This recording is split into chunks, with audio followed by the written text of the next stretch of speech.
Tomorrow marks the 49th anniversary of the worst plane crash in St. Louis history. Ozark Airlines Flight 809 went down less than 3 miles short of the runway.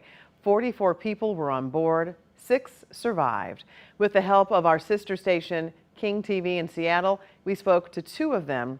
Tanzi Cordin shares their memories of that terrible day. July 23, 1973.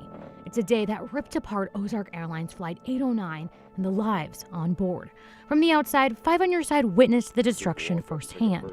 And from the inside, passengers 30-year-old Stu Sikes and 7-year-old Tanzi Cordin watched their worlds fall apart. I think we had a lot of turbulence at one point. We're bouncing around. About 10 minutes, 15 minutes into the flight, it started getting dark. These 2 are among the 6 survivors that day. 38 others perished. All of a sudden, I think the first sensation that I had was a hissing sound.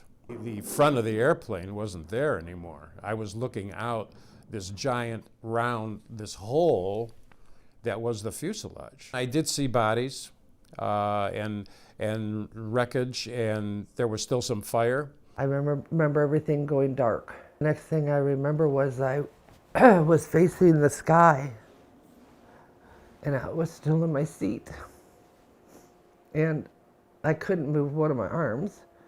So I tried looking around and I just saw debris everywhere.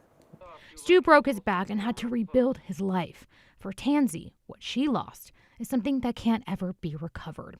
Tanzi's sister and mother died. I saw my mom. She was a lot closer to me, but she had debris all over her.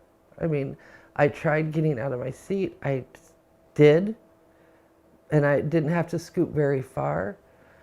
And I just looked at her, and her eyes were open, and I said, "Mom, mommy, mommy." And she just looked at me in her eyes, and she mouthed the words she couldn't speak. She just said, "I love you."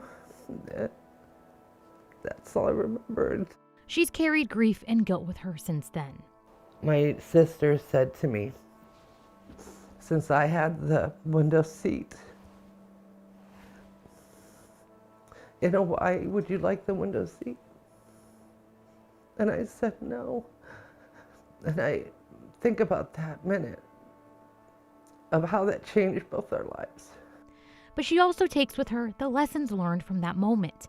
Made me appreciate more than ever, moments in time, things not to take for granted. Listen to your gut. That's a big one. Stu feels that way too.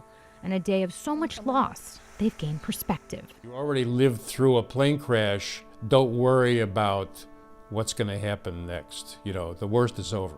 And while they're both survivors and had a different outcome than most, they hope to never forget the ones who boarded the very same plane.